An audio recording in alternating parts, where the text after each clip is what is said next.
우선은 일단은 이 정도로 하고 오늘 이제 생태계에서 조금 좀 틀릴 만한 것들 이렇게 짚어서 소개하도록 할게.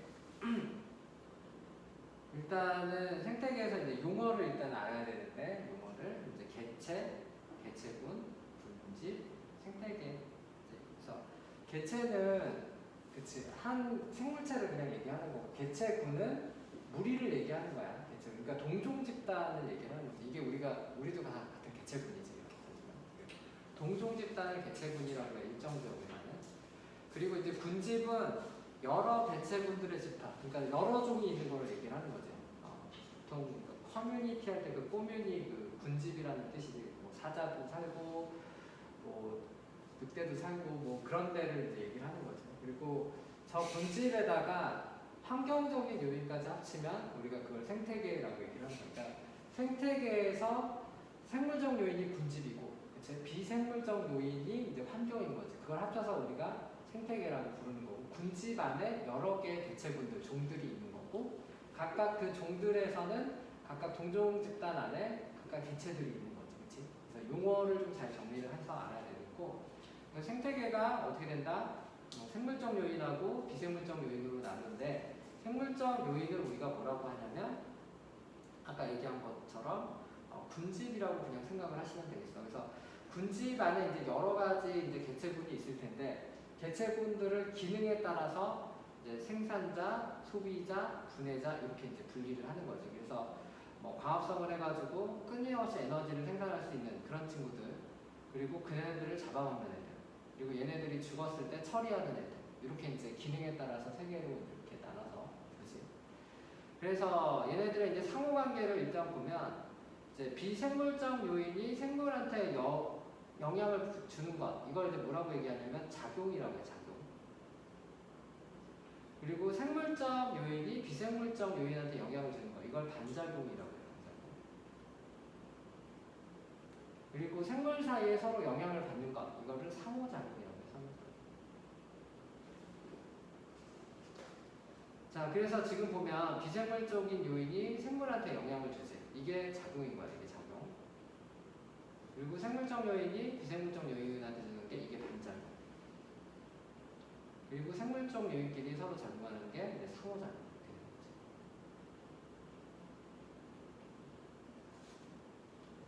이거 작용 반작용을 좀 거꾸로 외우는 경향이 좀 있어. 그래서 조심해서 좀 보시고.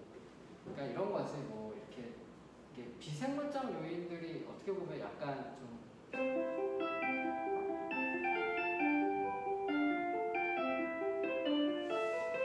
신들이지. 신, 뭐 빛의 신, 뭐 물의 신, 그치? 얘네들이 인간들한테 주는 건 작용, 우리가 이제 걔들면은 반작용, 뭐 그런 식으로 생각하면 좀 편해. 그리고 이제 여기서 이제 빛과 생물해가지고 이제 작용들을 좀 정리를 한 거야. 작용들. 그래서 빛이 생물한테 주는 작용, 그리고 여기 밑에 보면은 이제 온도가 생물한테 영향을, 물이 생물한테 영향을, 공기가 생물한테 영향을, 토양이 생물한테 영향을 주는 이런 작용들에 대해서 쭉 소개를 하고 있어요. 예전에는 이거 엄청 자세하게 했었는데 요새는 이렇게 한 줄 처리를 하네요. 그래서 빛을 많이 받는 애들을 이제 양엽이라고 하고, 조금 받는 잎을 음엽이라고 하지. 이게 만약에 빛을 많이 받는 식물은 또 뭐라고 해요? 양지식물이라고 하지. 양식물. 조금 받아도 잘 자라는 애들, 뭐 그런 애들을 음지식물. 이제 보통 보면은 이제 볕이 그림자진 데서 이렇게 좀 잘 자라는 애들 있잖아. 센 빛에서 잘 자라는 게 아니라. 그래서 보통 뭐 양지식물을 하면 이제 소나무라든가 소철 이런 거 보통 얘기 많이 하고. 그렇지. 그 다음에 이제 수심에 따라서 빛의 파장이 달라서 녹가롱, 그렇지? 녹조류, 갈조류, 홍조류 뭐 이런 애들 있지. 홍조류가 제일 깊은 곳에 있어. 녹조류가 제일 얕은 곳에 있고, 뭐 갈조류가 한 그 중간 정도에 있지. 그래서 뭐 홍조류 중에 좀 유명한 게 너네들이 알만한 게 김 같은 거.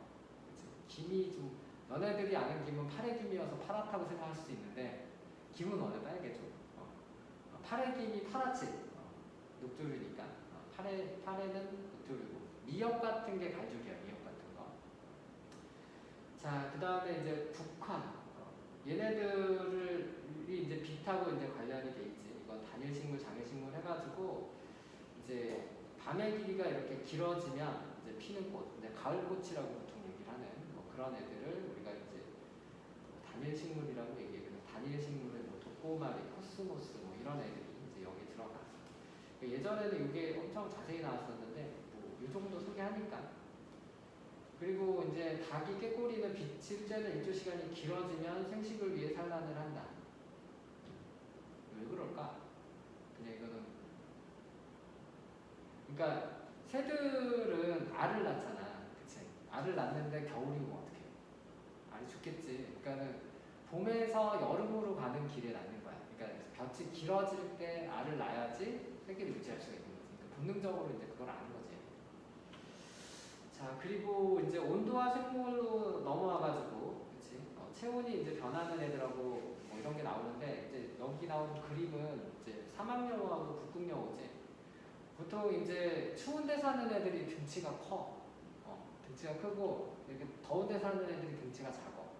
이유는 이제 열 때문에 그렇지. 열 손실을 최대한 줄이려고 등치를 키운 거고, 이제 열 발산을 최대한 잘하려고 등치를 쪼갠 거지. 거기다가 이제 이런 거를 이제 말단부라고 하는데, 말단부를 키워서 열 발산량을 최대화하는 거지. 더운 데 살고 싶으니까. 그치? 작고 말단부가 큰, 그리고 얘는 크고 말단부가 작은 이런 성질들을 기본적으로 가지고 있어. 예전에 우리나라 6.25 났을 때 흑인들이 그렇게 와가지고 동상에 많이 걸렸대, 우리나라에서. 그러니까 걔네들은 기본적으로 되게 더운 데서 살던 사람들이기 때문에 말단부가 길잖아. 그럼 추위에 엄청 약하지, 동상에. 그랬다고 합니다. 자, 그리고 물과 생물, 그치? 물이 부족한 건생식물, 뭐 예를 들면은 뭐가 있겠니? 선인장 같은 거가 있겠지, 그치? 왜 이러지? 왜 이러지? 자, 그런 애들이 이제 그런 거에 속하게 되겠지. 그리고 공기와 생물, 고산지대 뭐 이런 데서는 적혈구 수가 이제 더 많다. 멕시코 사람들 이런 사람들 보면 그 적혈구 수가 일반인들보다 훨씬 많아. 그렇기 때문에 그 보통 축구 좋아하는지 모르겠지만 좀 FC 바르셀로나가 가도 멕시코에서 이기기 쉽지 않아. 왜냐면은 바르셀로나 애들이 산소가 너무 희박해서 뛰기가 힘들고, 반대로 또 원정 경기를 가서 멕시코 애들이 오면 겁나 잘 뛰지. 왜?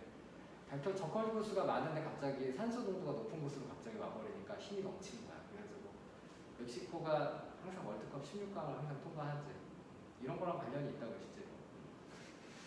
자, 그 다음에 개체군의 특성에 관한 게 몇 가지가 나옵니다. 그래서 개체군의 밀도가 첫 번째 나오죠. 여기서 조심할 거는 개체군의 밀도는 그냥 인구 밀도랑 똑같은 거야. 그래서 면적에다가 쪽수를 그냥 올린 거지, 그치? 면적에다가 쪽수를. 그래서 그 밀도를 높이는 방법은 애들이 이제 태어나거나 아니면은 그 동네로 이사 오거나, 그걸 이입이라고 해. 그리고 밀도가 줄이는 방법은 죽거나 아니면은 다른 동네로 이사 가거나 이런 거지.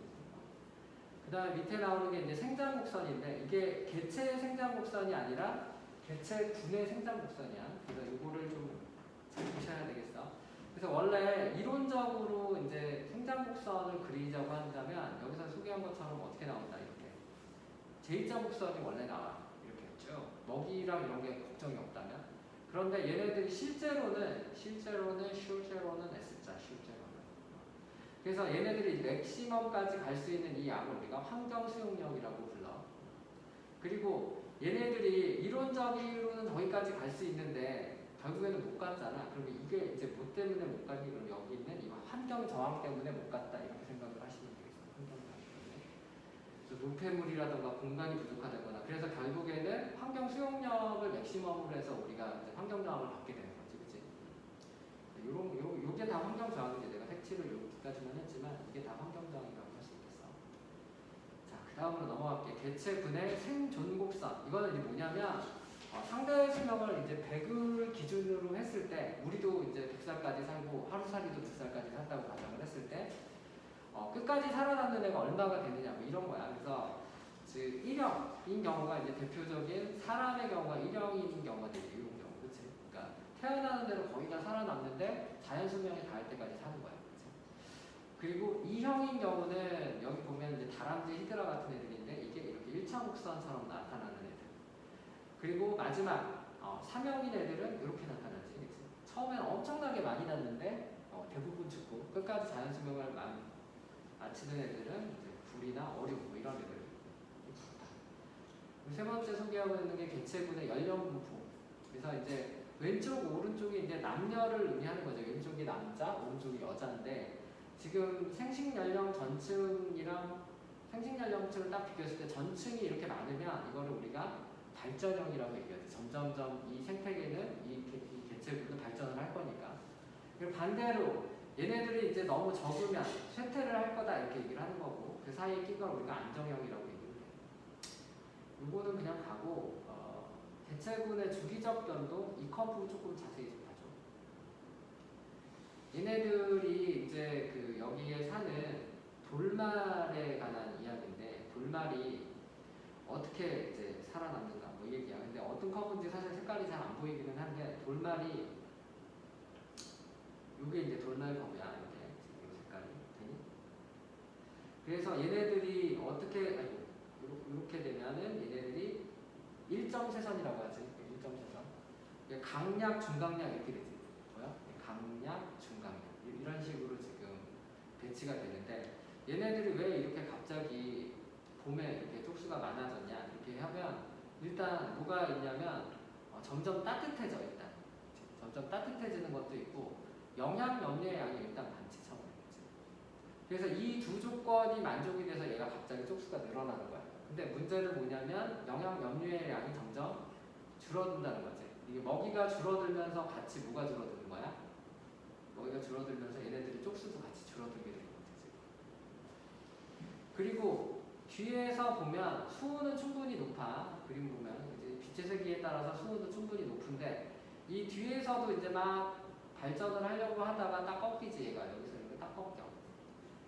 왜 꺾일까 이렇게 보면은 여기서는 이제 뭐가 좀 중요하냐면 수온이 꺾이면서 이제 같이 꺾이는 거죠. 그러니까 이게 먹이하고 수온하고 조건이 다 맞아야지 얘네들이 많이 활발하게 활동을 할 수가 있는데 그 중에 이제 하나라도 꺾이면 이제 같이 커브가 꺾이는. 그래서 이 순서가 강약, 중강약 순으로 나온다는 것만 좀 기억을 했으면 좋겠어. 오케이? 그리고 이 오른쪽에 이제 눈신토끼하고 이제 수라순이 개체수 변화가 나오게 그치? 그래서 보면은 눈신토끼가 뭐 정확하게 그림이 그려지지 않지만 눈신토끼가 이제 줄어들면 누구도 같이 줄어들어. 이걸 잡아먹는 수라순이의 개체수도 같이 줄지. 그래서 이렇게 뭐 선행지수, 후행지수처럼 이렇게 나타나는 거지. 그치? 이게 뭐 피식과 포식과의 관계는 늘 이런 커브가 생겨. 그러니까 피식인 애가 뭐 이렇게 변하면 포식인 애가 그걸 따라가는 거지. 조금 더 작은 쪽수. 이런 식의 이제 커브가 나옵니다. 요거 두 개는 좀 기억을 해주시고. 자, 개체군 내 상호작용 해가지고 이거는 이제 개체군, 동종 집단 안에서 개체들끼리의 일을 얘기를 하는 거야. 그래서 이제 텃세라던가 뭐 순위제, 리더제, 사회생활, 가족생활. 뭐 이 중에서 이제 볼만한 거는 그 순위제지, 순위제. 순위제하고 리더제는 좀 달라. 이거는 이제 먹이 서열이 있지 기본적으로. 그래서 1등, 2등, 3등, 4등 이런 식으로 점수가 돼 있는 거고 리더제는 한 명의 리더가 있는 거지. 코끼리 집단 같은 경우도 리더제거든. 근데 이게 얘네가 힘이 세다고 리더로 인정해주지 않더라고. 이렇게 막 그 젊은 코끼리들도 이렇게 아우르고 그 노인 코끼리들한테도 인정받고 뭐 그런 애가 리더가 되더라. 그러니까. 자, 그리고 군집의 특성이랑 관련해서 좀 볼만한 건 생태적 지위에 대해서 좀 보도록 할게요. 생태적 지위. 그러니까 이게 어떤 군집에 종들이 되게 많을 거 아니야. 그치? 그 종들을 뭐라고 부른다고 했지 여기서? 개체군이라고 부른다고 했지. 그치? 그러면은 그 개체군이 그 군집에서 차지하는 위치를 얘기하는 거죠. 생태적 지위라는 거. 근데 크게 두 개로 나눠. 먹이지위하고 공간지위를 합쳐서 생태적 지위라고 해요. 근데 어떤 두 종이 먹이지위하고 공간지위가 만약에 겹친다. 그러면 어떻게 해야 될까? 하늘에 두 개의 태양이 있을 수 없으니까. 그치? 둘 중에 하나지. 하나는 서로 서식지를 나누는 방법이 있어. 그걸 이제 분서라고 해요. 분서. 그리고 한쪽이 죽을 때까지 싸우는 거야. 이걸 이제 경쟁이라고 하는 거죠. 그치? 그래서 이종끼리는 이제 이런 것들 생태적 지위가 겹쳤을 때 이런 문제가 생기는 거야. 동종 안에서는 자기네들끼리 규칙을 만든 게 아까 순위제, 리더제 이런 것들이고, 그래서 요거를 좀 구분을 해주시면 되겠어. 그래서 뒤에서 소개가 여기 분집 내에서 상호작용 여기 이제 좀 있는데 외울 때는 그냥 이렇게 외우면 좀 외우기 좀 편해. 어떻게 외우냐면 뭐 플러스 마이너스 이런 식으로 플러스 0 마이너스 그러면 뭐 경우의 수가 이렇게 쭉 나오잖아. 물론 겹치겠지만 그래서 서로 이렇게 도움이 되는 관계 이런 걸 이제 공생 중에서도 이제 상리 공생이라고 얘기를 하지. 한쪽은 도움이 되고 한쪽은 도움이 안 돼. 그런 건 편리 공생이라고 하고 한쪽은 이익이 되는데 한쪽은 손해를 봐. 그러면 기생이라고 얘기를 하죠. 그리고 기생 말고 하나 비슷한 게 있어. 포식과 피식. 한쪽은 먹고 한쪽은 먹히는 거니까. 그리고 요거는 이제 상정하기 좀 어렵고 이제 아까 얘기했던 이게 이제 경쟁이 되겠지. 서로 이제 죽을 때까지. 왜냐면 이기는 쪽도 피를 볼 수밖에 없어. 그치? 그렇기 때문에 그렇지. 그리고 여기 0, 0, 0은 분석. 서식지를 나누는 거야. 어떻게 보면 제일 합리적인 거지. 근데 이제 문제가 뭐냐면 시험 문제에서는 어떤 거를 좀 느끼냐면 분서하고 이제 경쟁이 생태적 지위가 이제 겹쳤을 때 일어나는 일이잖아. 그치? 그래서 얘네들을 구분하는 게 시험 문제 좀 나와. 그런 거를 좀 잘 보시면 되겠어. 뭐 따개비 문제가 보통 많이 나오는데 따개비. 따개비가 뭐 이렇게 있어. 그래서 A종이 뭐 여기서부터 여기까지 원래 서식을 할 수가 있고 B종이 여기서 여기까지 서식을 할 수가 있다고 쳐. 바닷물이 뭐 한 이 정도에서 찰랑찰랑해서 그런데 시간이 지나서 할 수 있는데 실제로 얘네들이 어떻게 배치가 되냐면 만약에 따개비가 결과적으로 나중에 봤더니 A는 여기까지 배치가 되고 B가 여기까지 배치가 되면 서로 서식지를 나눈 거가 될까? 아니지. 얘네들이 생태적 지위가 겹치는 데는 어디야? 여기야. 여기서 B가 완전히 철수를 한 거지. 그치? 이건 경쟁에서 진 거야. 그치? 근데 이러지 않고 만약에 한 요 중간쯤 선에서 B가 여기 있고 A가 이렇게 한 이 정도 중간쯤에서 타협을 서로 봤다. 생태적 지위가 겹치는데 한 이 정도에서 서로 타협을 만약에 봤다고 치면 이렇게 되면 이건 분서야. 서식지로 서로 나눠가진 거야. 그러니까 되게 그냥 보면 똑같은 거 아니냐 이렇게 생각을 하지만 일단 뭐를 먼저 봐야 돼. 생태적 지위가 겹치는지를 일단 봐야 돼. 생태적 지위가 겹치는지 그리고 그 겹치는 곳에서 한쪽이 완전히 승리했는지 아니면은 나눠가졌는지 그걸 보고서 분서하고 종강 경쟁을 구분하는 거야. 그래서 그냥 뭐 둘이 사이좋게 사네 분서 이러면 안 된다는 거지, 그렇지? 자, 뭐 그런 내용이야. 그래서 보면 그래서 이제 보면 이제 종강 경쟁이 이제 첫 번째가 나오지. 그래서 뭐가 나오냐면 이제 집신벌레하고 이제 애기 집신벌레가 있어요. 그래서 얘네들이 이제 서로 경쟁을 하는 엄청난 애들이지. 그래서 결국에는 이제 누가 이기냐면 애기가 이기지. 애기를 어떻게 이기겠니? 그래서 애기 집신벌레가 그냥 집신벌레를 이겨. 그래서 실제로는 이제 쪽수가 엄청나게 줄지 집신벌레가. 이렇게 돼서 이게 바로 경쟁 델타의 원리에 따라 종강 경쟁이 일어난다. 이렇게 이제 보시면 되겠고 두 번째 나오는 게 이제 분서지 분서. 그치? 생태적 지위를 분화시키는. 그래서 뭐 여기 이제 솔새라는 애가 있는데 이 친구들이 어떻게 각각 종마다 자기가 사는 영역을 이렇게 눈화선 하는 거지, 그치?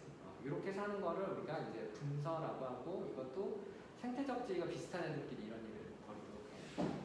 그 다음에 이제 피식과 소식, 아까 늘신토끼하고 수라손이 나왔지. 이제 걔네들이 이제 대표적인 피식과 토식 관계고, 그 다음에 이제 공생이 있는데, 애들이 이제 여기 많이 물어봐. 공생이 이렇게 여기. 상리 공생, 편리 공생이구나. 그러니까 이게 그러니까 우리나라 말로는 서로 이익을 줘야 되고, 뭐 한쪽은 이익을 받고 한쪽은 이익을 안 받고 뭐 이렇게 되잖아. 근데 나 이거 깊이 생각하면 되게 힘들어.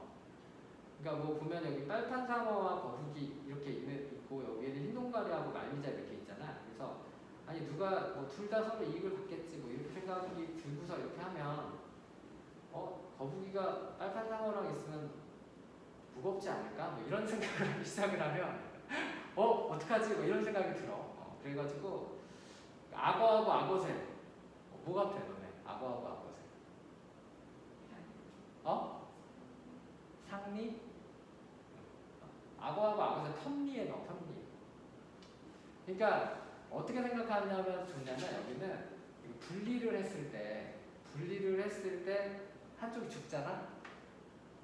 분리를 했을 때 한쪽이 죽으면 상리공생이야. 그러니까 서로 꼭 필요한 거지. 그러니까 예를 들어서 흰동가리하고 말미잘이 있는데 흰동가리가 말미잘을 떠나서 사는 순간 바로 잡혀먹히잖아. 모르지? 얘가 이 흰동가리가 이렇게 막 미끼 역할 같은 걸 한단 말이야. 그러면 조금 큰 고기들이 와서 걔네 잡아먹으려고 할 때 말미잘이 촉수로 독을 싸가지고 걔네 잡아먹거든. 그러니까 얘네가 분리가 되는 순간 한쪽이 죽지. 그러면 그게 상리공생이야. 그러니까 콩가뿔에서 뿌리옥박테리아하고 콩가식물인 경우에는 둘이 만약에 물론 분리하기 어렵겠지만 분리를 만약에 하면은 콩가식물은 더 이상 그 질소비료를 얻는 방법이 없어. 얘 외에는. 그러니까 분리하게 되면 콩가식물은 죽게 되겠지. 그치? 그런데 이제 빨판상어하고 거북이는 뭐 없으면 말고 뭐 이런 관계인 거지. 악어하고 악어새인데 이를 벌렸는데 안 와. 뭐 말지 뭐 이렇게 하면 둘 다 살잖아. 그치? 그래서 이 분리를 했을 때 사느냐 죽느냐 이걸 판단하기가 쉬워. 알았지? 그 다음에 이제 기생이 있는데 뭐 기생충 뭐 이런 거가 많지. 그리고 기생식물 중에서 이제 겨우살이라고 해가지고 이제 헛뿌리를 식물들한테 나무들한테 내려가지고 겨울에 사는 그런 친구들이 있어요. 그리고 여기서 우리가 또 봐야 되는 거는 여기는 커브들 잘 봐야 돼. 여기 커브 몇 개 나오지, 그치? 그러니까 단독 대항을 했을 때는 A종하고 B종이 뭐 알아서 뭐 이렇게 잘 살아, 그치? 그런데 같이 대항을 했더니 하나가 죽었어. 이렇게 됐어. 그러면 이거는 뭐가 되는 거야?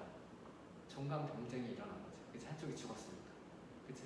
커브를 보고서 판단하는 거지. 근데 나 같은 경우는 어떻게 돼? 지금 보면 기존 거보다 서로 올랐지? 그러면 상리 공생이구나 이렇게 판단하면 되겠어. 네? 그래서 커브를 보고 판단을 할 줄도 알아야 된다. 그래서 아까 내가 얘기한 거를 지금 탐구자를 살펴보기 위해서 이제 부호로 표현한 게 지금 나오고 있고, 그리고 이제 군집의 천이라는 게 나와. 이게 말이 좀 그런데 이 천이라는 거는 뭐냐면 그 시간이 지남에 따라서 어떻게 변하는가를 연구를 하는 거야. 생태학자, 생물학이 이렇게 마이크로 생물학을 하는 애들은 거의 뭐 분자 생물학 같은 거 하고 마크로 생물학 하는 애들은 이제 천이 이런 거 하거든. 스케일이 되게 커 얘네들은. 그러니까 이런 천이 연구를 할 때는 일단 뭐 어떻게 하냐면 섬을 사. 섬을 일단 하나 사. 그리고 섬을 사서 불을 싹 질러. 불을 싹 지르면은 이제 거기에 이제 토양부터 시작을 하잖아. 그럼 어떤 식물부터 자라는지 관찰을 하는 거야. 아마 죽을 때까지 결과가 안 나올 수 있겠지, 그치? 예전에 어떤 학자가 그렇게 했다고 해. 그래서 죽기 전에 안 나오겠네 싶어가지고 또 하나 섬을 사서 이번에 이제 농약을 쫙 쳐가지고 동물들만 싹 다 죽인 거야. 그럼 어떤 동물부터 들어오는지 확인하는 거지. 그게 이제 동물의 천이가 되겠어. 근데 여기서 이제 식물의 천인데 여기서 이제 봐야 될 거는 1차 천이하고 2차 천이를 잘 구분을 해야 돼. 1차 천이는 일단 토양이 형성되지 않는 곳이야. 흙도 없는 곳 있지. 예를 들어서 용암, 마그마가 굳었어. 지금 뭐 여기 현무암 투성이야. 그럼 걔네들이 그 돌들이 흙이 되는 시간부터 시작을 하는 거지. 이게. 그러니까 엄청나게 긴 시간을 필요로 하는 거야. 그래서 이런 용암돼지 같은 거 이런 데서 이제 만약에 건성천이가 시작이 되지. 그래서 맨 처음에 개척자로나 개척자 안 돼야 돼. 지우류가 개척자야. 지우류 기억해? 이 지우류는 땅지자에다 옷 의자를 써서 땅에다가 땅옷을 입힌다 뭐 이런 뜻이야. 얘네들이 이제 이런 친구들이 그러니까 이끼보다 먼저 나오는 애들. 뭐 산에 가면 이렇게 나무나 돌에 이렇게 하얗게 낀 것들이 있어. 걔네들이 이제 지우류인데. 걔네들을 돌을 삭히는 거야. 그래가지고 부시는 거지. 풍화를 시켜가지고 흙을 만드는 그런 친구야. 그래서 걔네들이 개척자. 그래서 지우류 암기하시고, 그래서 바위 같은 거 풍화시키면서 이제 흙을 만들기 시작을 하면서 이제 뭐를부터 시작을 하냐면 이제 처음에는 이제 초원, 풀부터 자라지. 풀부터 자라다가 관목, 키 작은 나무들이 먼저 나오기 시작을 해. 그러다가 그 다음에 양수라고 소나무 같은 양수림이 생기고, 그리고 혼합층이 생기다가 이렇게 참나무 같은 이제 음수림이 보통 자라. 그래서 얘네들이 자라는 순서가 이렇게 돼. 순서가 초간양 호는 무통 이렇게 나온다.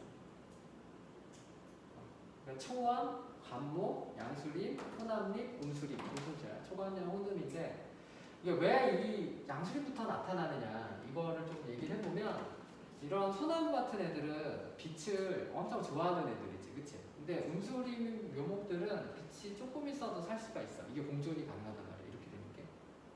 이렇게 되는 게 공존이. 이게 이렇게 생긴 게 양수림이야. 이렇게 이게 양지식물이고 이렇게 생긴 게 음지식물이야. 선생님이 그린 거야. 음지식물.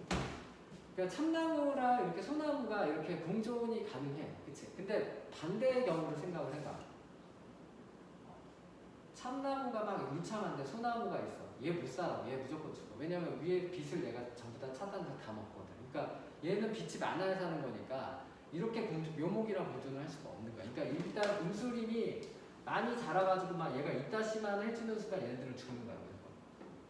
그러니까 순서가 양수림 다음에 혼합림 다음에 음수림 순으로 가는 거지. 오케이?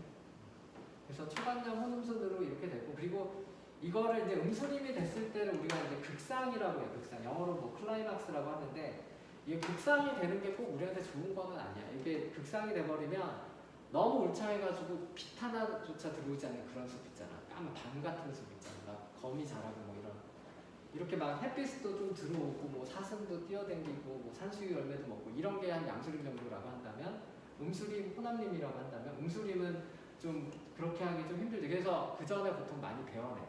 얘네들 많이 베어내서 뭐 우리나라는 그 정도의 그 극상을 이룬 거는 없어. 사실은 없긴 하지만 이제 보면 뭐 북유럽이나 이런 데 있잖아. 나무들 많은데 이제 그런 데서는 이제 이렇게 관리한다고 해. 그 다음에 이제 건성천이에 비교할 만한 게 이제 습성천이가 있지. 습성천이. 이 습성천이는 말 그대로 물이 있는 곳에서 생기는 거야. 그래서 호수 같은 곳에서 이제 시작을 해서 이 빈 영양호, 그러니까 이게 영양분이 없다라는 뜻이야. 어떻게 보면은 맑은 물이지, 그치? 맑은 물에서 시작하다가 습지가 되면서 이제 그치? 늪 같은 게 이제 되기 시작을 하면서 뭐가 된다? 이제 초원을 거치면서 똑같이 그 다음부터 초간양호, 똑같이 초간양 호등으로 된다. 그걸 보시면 되겠고, 2차천이는 일단 흙은 있는 거야. 여기는, 그치? 그러니까 여기는 뭐 산불이 난다거나 뭐 이 정도 일이 터진 거지. 그러면 산사태 산불이 있으면 일단 흙은 있으니까 뭐 저기는 지우류부터 시작을 하지는 않지. 바위부터 시작하는 건 아니니까. 그래도 토양이 있는 것에 이제 종자나 식물들이 어떻게 자라느냐 뭐 이렇게 해서 보통 초본이 개척자로 나타나요. 여기서는. 그래서 초본이 개척자다.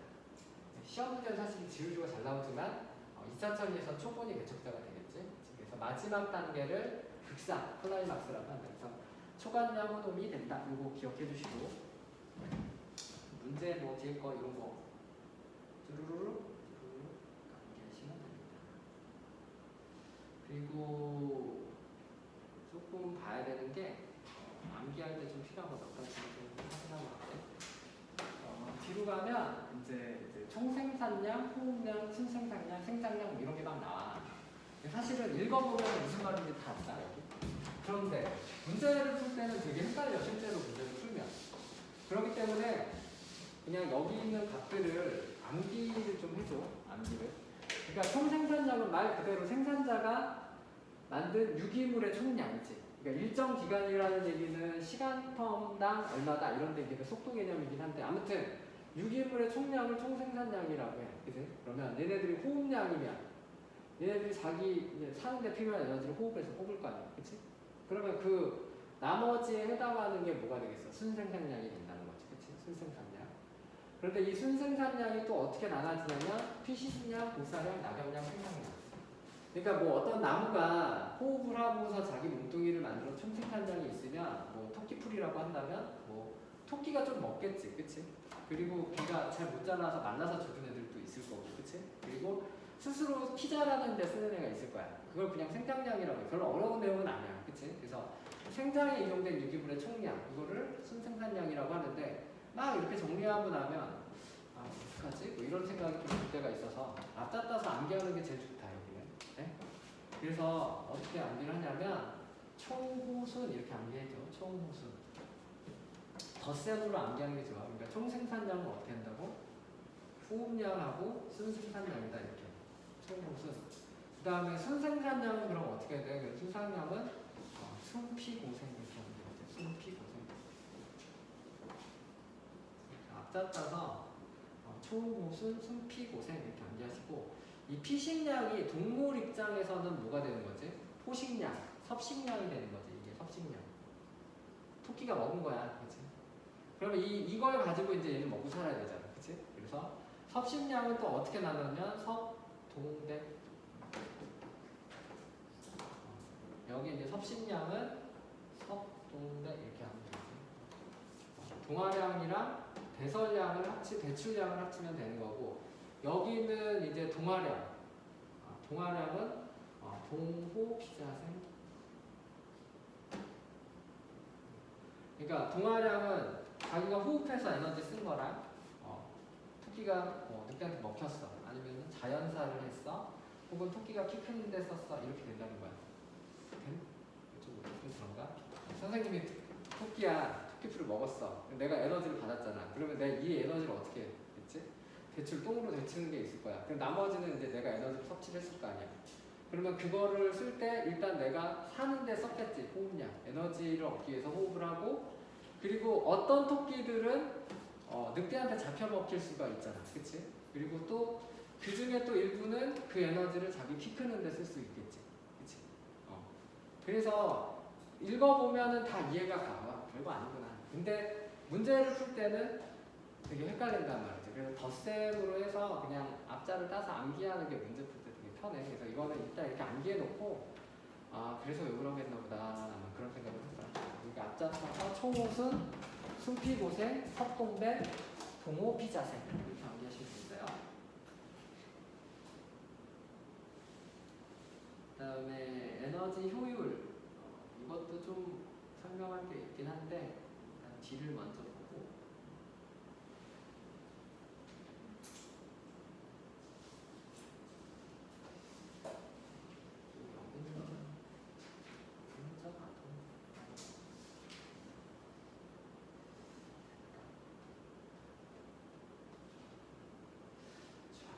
약속대로 아까 전에 좀 내가 좀 유전에서 조금 신경 써야 봐야 되는 것들 좀 얘기 좀 해볼게.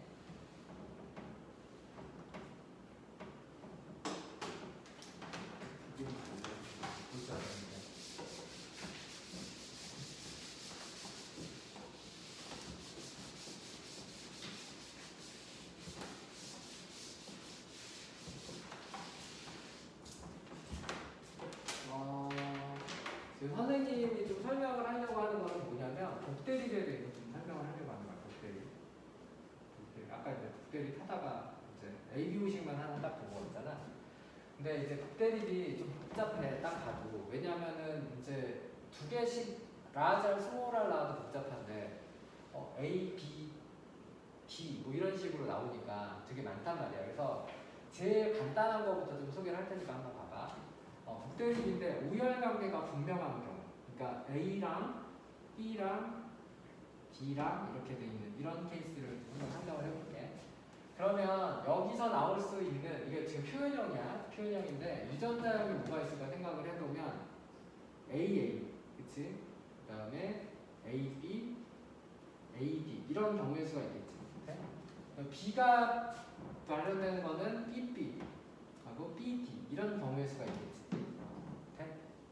그 다음에 D가 발현될 수 있는 거는 DD 이거밖에 없어. 그치? 그러니까 뭐 그냥 단순하게 생각을 해보면 엄마한테 ABD를 받는 경우가 있고 아빠한테 이제 ABD를 받는 경우가 있을 거 아니야. 전체 경우의 수를 그냥 풀로 다 만들어 버린다고 하면. 그치? 그러면은 A가 최우성이니까 A를 가지고 있는 데선 다 A만 발현이 된다는 얘기야. 그 얘기는. 그치? A만 발현이 되겠지. 네? 그리고 B가 있는 데는 A가 없는 곳에서만 B가 발현이 되겠지. 그 다음에 DD인 곳에서만 D가 발현이 돼. 그러니까 실제로 나올 수 있는 표현형은 A, B, D 세 가지밖에 없는 거지. 네? 이렇게 돼. 근데 이제 시험 문제에서 잘 나오는 케이스를 좀 해보면 거의 뭐 99% 이 경우의 수가 나오기 때문에 머릿속으로 정리를 할 때는 그런 거를 좀 잘 생각을 해봐. 어떤 경우의 수가 나오냐면 앞으로는 내가 이거를 1, 2, 3이라고 하면 선생님 1등, 2등, 3등 이렇게 하자. 우리가 이런 거 이제 좀 익숙하니까 뭐가 잘 나오냐면 1, 2, 1, 3이 잘 나와. 무슨 소리냐면 아빠가 1인데 엄마가 1, 3을 가지고 있는, 그러니까 이게 최우선이고 이게 최열성인 상황이 되는 거지, 그렇지? 그러니까 A랑 만약에 B가 있어도 A가 발현이 되잖아, 그렇지? A랑 B랑 있어도 A가 발현이 되잖아. 얘는 그러니까 A, B, D 중에 누가 제일 센 거야? A가 제일 센 거지. 그래서 A를 1순위로 두겠다 이거야 지금, 그렇지? 그 다음에 B하고 D를 넣었더니 B가 발현이 됐어. 그러면은 D보다는 B가 센 거지, 그치? 2등. 그리고 D는 열성으로밖에 발현이 안 되겠지. 그러면 얘가 3등. 이런 식으로 지금 순서를 잡은 거야. 됐지? 그래서 엄마가 지금 A, B, D라고 했지만 유전자형을 F, G, H 뭐 이렇게 줄 수도 있기 때문에 숫자로 기억을 하는 게 훨씬 좋아. 그래서 이 경우의 수가 잘 나가다가 그럼 여기서 나올 수 있는 자손의 경우의 수를 한번 설명해 볼게. 그러면 어떻게 될까?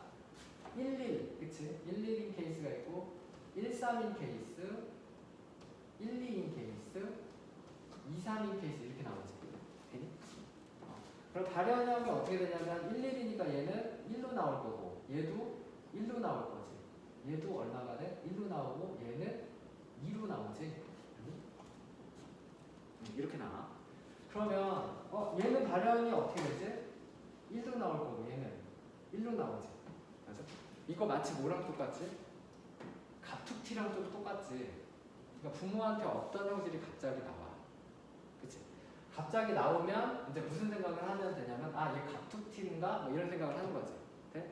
근데 이런 이제 3대1이 나오는 갑툭튀가 나오면 이제 3대1의 갑툭튀가 나오면 얘네들은 1, 2, 1, 3인 경우구나 이렇게 그냥 기억을 하라는 거야.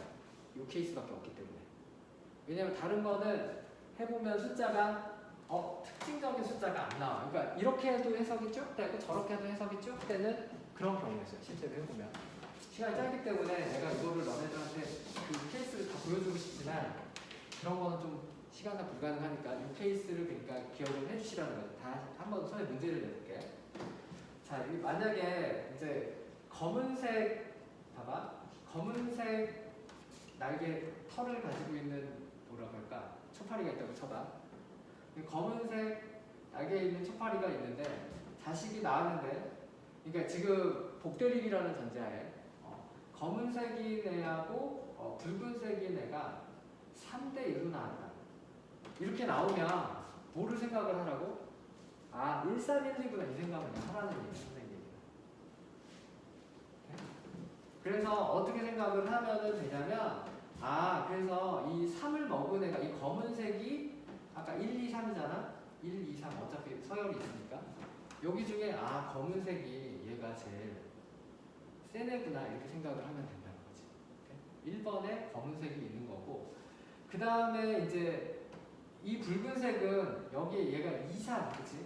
2, 3 때문에 붉은색이 되는 거니까 이 붉은색이 2등이 되는 거지. 얘가 2등이고 그러니까 만약에 한 나머지 색깔이 만약에 노란색이라고 한다면 노란색이 3등이구나 이렇게 하고 얘네들을 여기는 지금 이게 1, 1인 경우, 1, 3인 경우, 1, 2인 경우가 모두 검은색으로 나오는 거지. 그치? 유전자형이 이렇게 되는데 3대1 이렇게 나왔구나 하면서 갑툭튀가 2등이구나. 메이저한 애들이 그냥 직관적으로 봐도 얘가 최우성이구나 이런 느낌은 있지. 그쵸? 다 정리하고 있습니다. 이 케이스가 되게 잘 나와. 이 케이스 3개 얘기할 테니까 그거 좀 기억해줘. 오케이? 선생님이 얘기한 첫 번째 케이스 얘기 끝났어요. 그래서 문제가 나오면 색깔을 보면서 이 색깔을 매칭을 하면서 문제를 풀면 되겠다. 근데 이 유형이 나머지 유형의 경우에도 실제로 문제 푸는데 적용이 다 되기 때문에 이걸 소개하는 거야. 두 번째는 이제 어떤 케이스냐면 1, 2, 3, 3인 케이스야. 뭐 아빠고 엄마고 아빠끼리 있는 큰일 났다. 사실 성은 안 중요하니까요. 여기서 문제에서. 이렇게 만약에 나왔다. 그럼 이 자선에서 나올 수 있는 거는 1, 3, 그치? 1, 3, 1, 3, 1, 2, 2, 3 이렇게밖에 없지, 그치? 아니? 경우의 수가 이거밖에 없어? 그러면 여기는 발현이 뭐로 되지? 1로 발현이 되지. 얘는 발현이 뭐가 되지? 2로 발현이 돼. 아빠는 지금 1로 발현이 됐고 엄마는 지금 3으로 발현이 됐을 거야. 맞아? 그러면 얘네들이 몇 대 몇으로 나오냐면 보다시피 1대1로 나오지. 1대1. 봐봐. 그냥 엄마랑 아빠는 1, 3인데 자식이 갑툭튀가 나오지. 갑툭튀가 나왔어. 갑툭튀가 나왔어. 그러면 이거를 정할 때 어떻게 정하는 게 좋냐면 자, 아까 같이 1번, 2등, 3등 이렇게 있으면 1대1에서 부모랑 같은 형질이 나오는 이거를 뭐를 잡는다? 1등으로 잡는 거야. 같은 형질로 나온 거. 그 다음 두 번째로는 뭐를 잡냐면 자식한테 나온 거를 2등으로 잡고 그 다음에 엄마한테 나온 거, 다른 부모한테 나온 걸 3등으로 잡으면 된다. 다시. 문제가 이렇게 나온다는 거지. 예를 들어서 아까 전에 그대로 하자면 검은색인 사람 녀석하고 노란색인 애를 교배를 했어.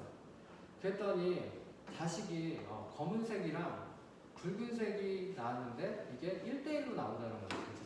그러면 이렇게 나왔으면은 갑툭튀. 그치? 갑툭튀인데 저거랑 3대1 갑툭튀가 아니라 1대1 갑툭튀가 만약에 나왔다. 그러면은 머릿속에 뭘 생각을 해라? 1, 2, 3, 3인가 보다. 이렇게 생각을 하라는 거지. 그래서 부모랑 같은 형질로 나온 이 검은색이 1등. 그 다음에 다른 자식이 가지고 있는 게 2등. 그리고 다른 부모가 가지고 있는 게 3등. 이렇게 이제 배치를 하시면 된다는 거죠. 우리한테는 이런 식으로 색깔로 문제를 분명히 줄 거거든. 이 케이스 말고는 낼 수가 없어. 실제로. 경우에서 다 짜보면. 그래서 이게 이제 두 번째 케이스. 됐지? 두 번째 케이스.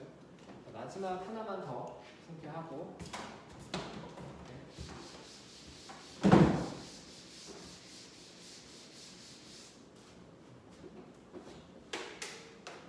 마지막 케이스는 여기다가 쓸게. 1323인 케이스야. 1323인 케이스. 그러니까 아빠는 1번이 표현이 됐고 엄마는 2번이 표현이 됐겠지. 그치? 근데 자식이 나올 수 있는 케이스를 보면 1, 2, 1, 3, 2, 3, 3, 4 이렇게 되지. 그럼 얘는 표현형이 1, 얘는 표현형이 1, 얘는 표현형이 2, 얘는 표현형이 3 이렇게 되지. 아니? 이렇게 돼. 그럼 1이 내가 2 대 1 대 1. 부모가 어차피 두 명이잖아. 그러니까 자식에서는 갑툭튀가 나올 수밖에 없어. 그치?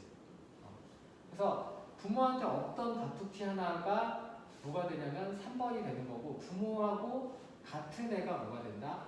1번이 되는 거지. 그리고 나머지 하나가 2번이 되는 거야. 네? 다시 이해를 한번 해볼게. 자, 만약에 이런 거지. 이제 검은색 부모가 있고, 그치? 붉은색 부모가 교배를 했어. 그래가지고 자식이 나왔는데 검은색, 붉은색, 노란색이 2대 1대 1이 나왔어요. 만약에 이제 이렇게 나왔다고 치면 여기에다가 이제 매칭을 이렇게 하라는 거야. 선생님은 1등, 2등, 3등. 이거 우열관계가 분명한 경우에 이렇게 쓴다는 거지. 이렇게 할 때 어떻게 하냐면 여기서 지금 이거랑 똑같은 케이스 있잖아. 그치? 똑같은 케이스니까 부모랑 똑같으면서 그러니까 두 개 있는 게 이게 제일 우성이겠지, 최우성이겠지 하면서 검은색이 최우성 이렇게 한다는 거지. 그리고 부모한테 안 나타나는 이건 완전 열성이겠다, 그치? 그래서 얘를 노란색을 3등 그리고 나머지 하나를 붉은색 1이 나오는 애들 붉은색 이렇게 쓰시면 됩니다. 검은색, 붉은색, 노란색 이런 식으로. 이 케이스 3개밖에 안 나와.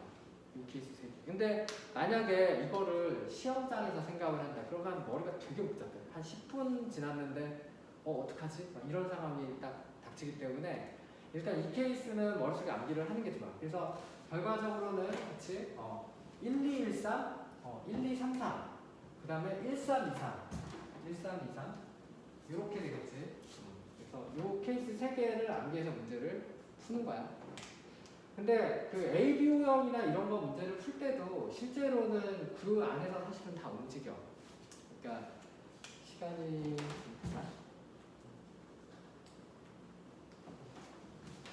그러니까 만약에 이제 ABO가 되면 이제 조금 우리가 달라질 수 있는데 이렇게 되는 거지.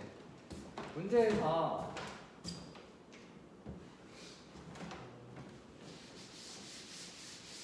사실은 근데 이 케이스가 우리가 이게 아는 케이스다. 지금 안 되는데.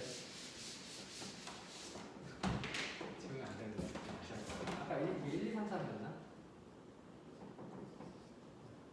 3, 4이었고 그래서 얘가 1대1로 나왔던 거지.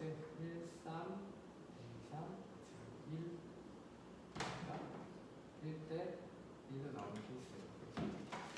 근데 이게 ABO식이면 이렇게 되잖아. 좀 다르잖아. 얘네들은 이제 우열관계가 불분명한 경우니까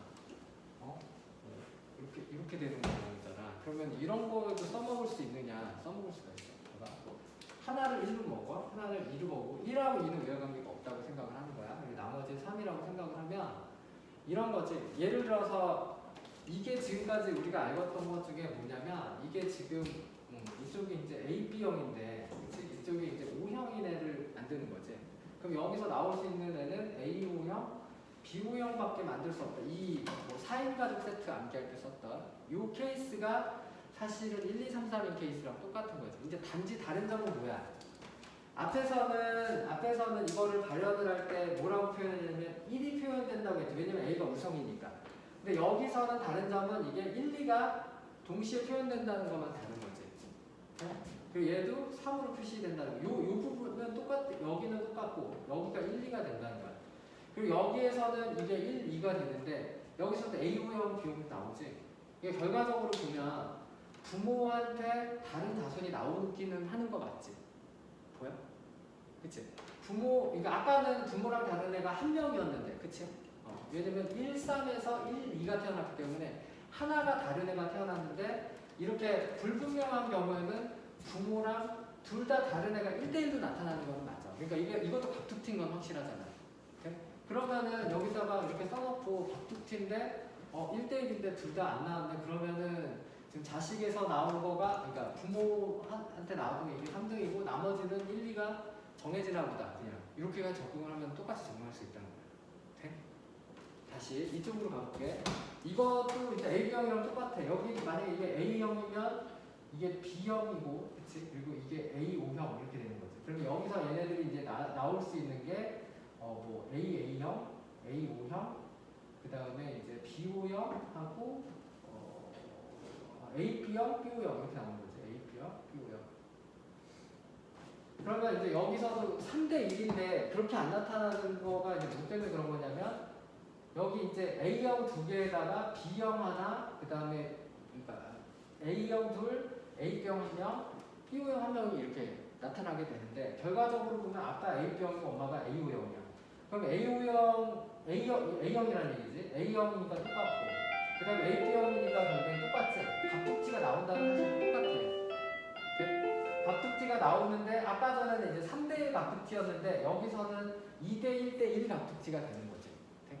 2대1대1 갑툭튀가 되는 거니까 얘가 여기서 나오는 것 중에 그치 여기가 2, 3번 세트가 되는구나 해서 여기도 이제 1번, 2번, 3번이 딱 있으면 2대1대1 갑툭튀니까 여기에 부모랑 이제 같은 거를 가지고 있는 이런 A가 여기 들어가고 이제 B가 여기 들어가고 D가 이제 여기 들어간다. 이렇게 이제 매칭, D가 아니지 그냥 O가 여기 들어간다. 이런 식으로 매칭을 하면은 똑같이 한다는 그러니까 뭐가 달라지는 거냐면 얘네가 이제 공동구성이기 때문에 표현형이 달라진다라는 거 하나만 있을 뿐이지 이 밑에서 나오는 이 비율 자체가 크게 변하지 않는다는 거지. 이것도 마저 해보면 이게 이제 A5형이지, 그치? 그 다음에 이게 B5형이야. 그리고 얘네들이 했을 때 나올 수 있는 게 AB형, 그 다음에 A5형, 그 다음에 B5형, 그 다음에 O5형에서 모든 혈액형이 다 나오지, 그치? 그래서 여기도 1대1대1대1이 나오는데, 그치? 근데 여기서 다른 점은 여기 이제 AB형이 A5형이랑 달리 표현되기 때문에 앞에서는 2대1대1로 나왔는데 이게 2가 1대1로 이렇게 찢어서 나온다는 것 뿐이지. 돼요? 좀 그런가? 너무 시간이 없어서. 아무튼 앞에 얘기했던 그 1번, 2번, 3번 케이스 있잖아. 그걸 일단 정리를 해놓는 게 좋아. 그거를 일단 암기해야 기본기가 되기 때문에 나머지 4개짜리가 나와도 지금 3개짜리만 했잖아, 쌤이. 3개짜리랑 하나 불분명한 경우까지 했는데 4개짜리가 나와도 어차피 똑같아. 왜 그러냐면 1, 2, 그러니까 만약에 이제 A, B, A, B, C, D라고 하세요. A, B, C, D가 만약에 있다고 치면 뭐 이런 관계가 성립을 할 거 아니야? 그러면 문제에서 어떻게 주냐면 3개를 가지고 유전자 조합을 무조건 한단 말이지. 그러면은 어떤 애가 뭐 1등, 2등, 3등 이렇게 나왔어. 그러면은 한 세트를 안 줘, 2세트를 줘. 그러면 다른 거에서 또 순서가 뭐 1등, 2등, 3등 이렇게 나오면 결국에는 아 얘가 4등이구나 이렇게 확인을 할 수가 있거든. 2세트를 주기 때문에. 그래서 저거 맨 처음에 소개했던 저기 1312, 1233 그리고 뭐 뭐였지? 1323 인케이스 3개를 암기를 하면은 복대리 문제는 남들보다 한 5분, 10분 더 빨리 풀 수가 있어요. 그래서 케이스 암기를 해주셔야 돼. 그리고 암기 안 하고 풀기는 좀 어려워, 솔직히 얘기해서. 왜냐면 평소에 자기가 이렇게 그걸 시간 들여서 정리를 해야 되는 거기 때문에 문제 풀면서 한번 적용을 한번 해보도록 해. 여기까지 좀 하자.